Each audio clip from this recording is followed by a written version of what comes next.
ओम नमः शिवाय। आइए सुने लक्ष्मी और दरिद्रता किस तरह से हमारे घर में वास करती हैं, रहती हैं। उससे पहले लक्ष्मी और दरिद्रता फिर भ्रमण पर निकलती है।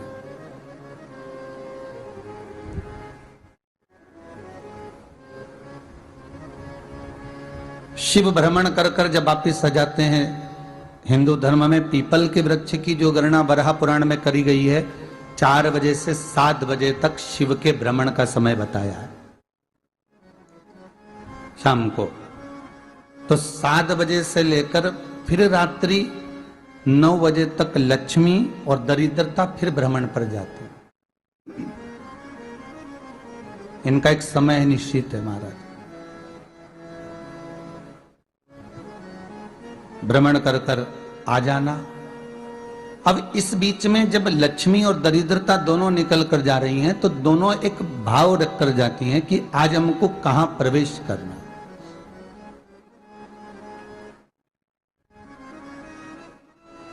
आज हमें किस जगह पर प्रवेश करना है, आज हमें कहां पहुंचना है, आज हमें किस जगह जाना है।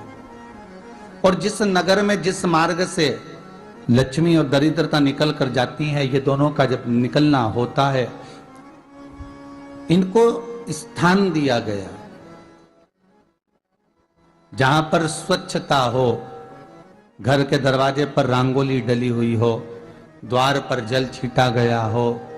महाराज, उस द्वार पर लक्ष्मी प्रवेश करती है तो दरिद्रता भी जाने लगती है अंदर। जब दरिद्रता अंदर जाने लगती है तो लक्ष्मी उसको रोक देती है। पहले मैं देखकर आती हूं कि तेरे लिए स्थान है कि नहीं है, तू यहां रुक।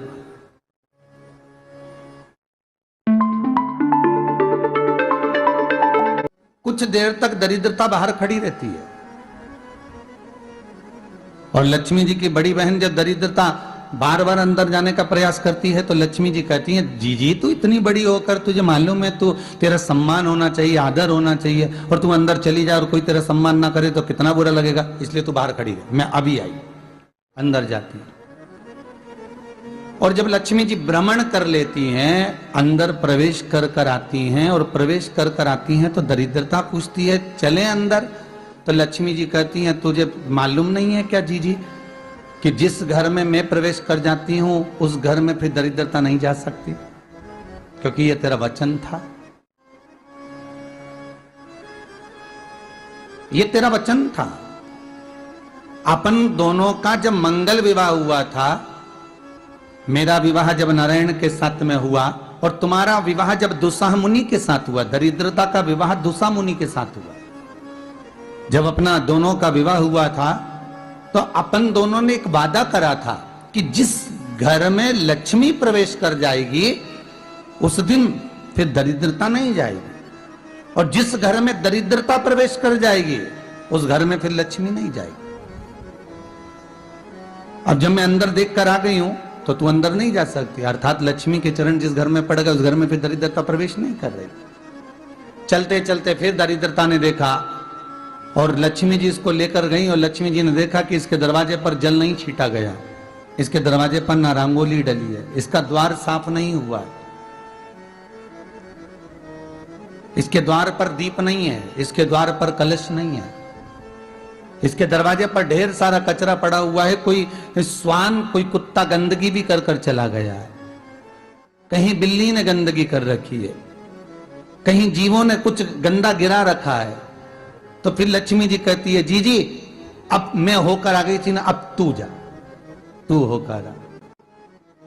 और दरिद्रता प्रवेश करती है तो अंदर जाकर क्या देखती है दरिद्रता कि इतनी सवेरे से मैं घूमने इनके दरवाजे पर आई और ये तो सब चादर तान के चकाचक गुर्राटा भर भर कर सो रहे हैं। तो दरिद्रता कह देती है, तुम्हारा भाग्य ही बेकार है, तुम्हें क्या करूं, तुम ऐसे ही सोते रहो।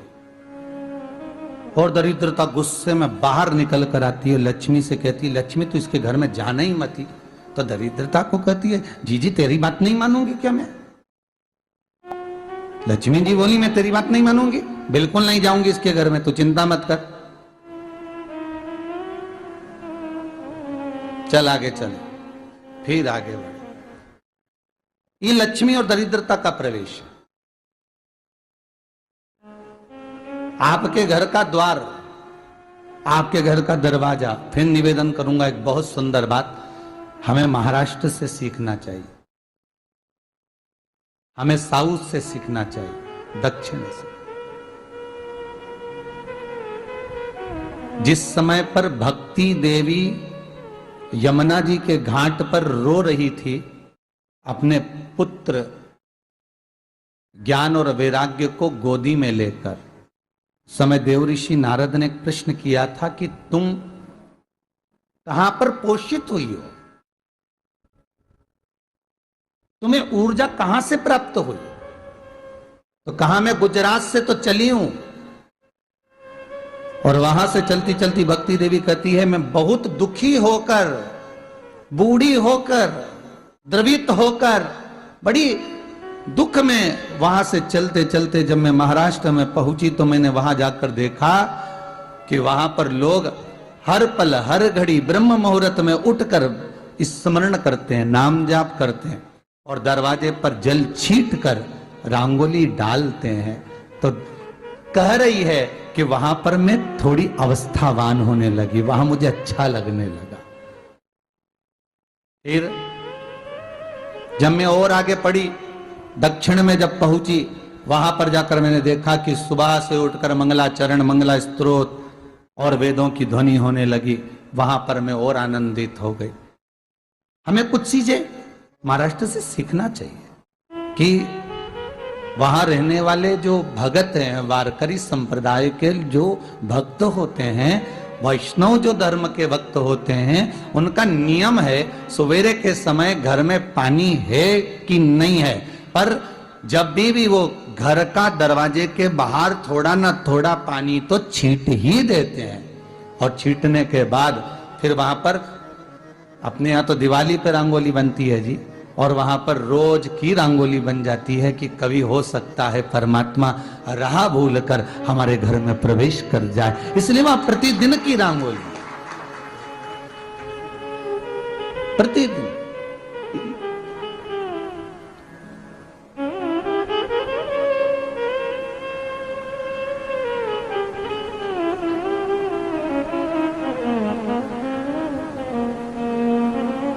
हमें सीखना चाहिए थोड़ा सा।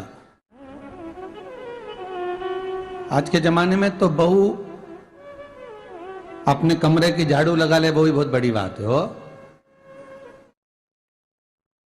खड़ी खड़ी बहू ये देखती रहेगी कि नौकरानी सही से झाड़ू लगा रही, वहां से लगा के लाओ, इधर से हेड के ले जाओ, वहां से कचरा सोरो, वहां से पोछा लगाओ।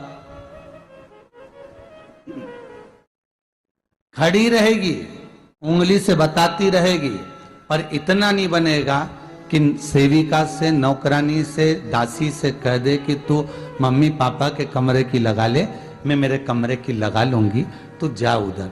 थोड़ा दया का भाव अगर होता तो उसके मन में भी आता कि मेरी बड़ी सेठानी तो अपनी जगह पर है, पर छोटी तो सेठानी की भी बड़ी सेठानी है जो मुझ पर करुणा करती रहती है।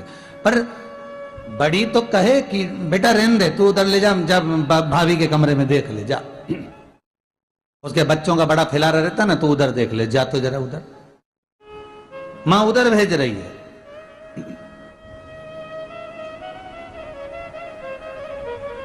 थोड़ा सेवा का भाव हमारे भीतर हो।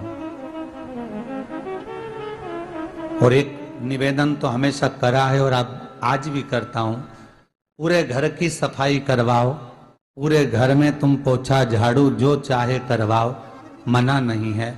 पर एक निवेदन है, रसोई घर के अंदर बहू और बेटी ही जाकर भोजन बनाए तो अन्नपूर्णा सदा कृपा करती है महाराज। बहू और बेटी ही जो कर्जे में डूबे हैं ना,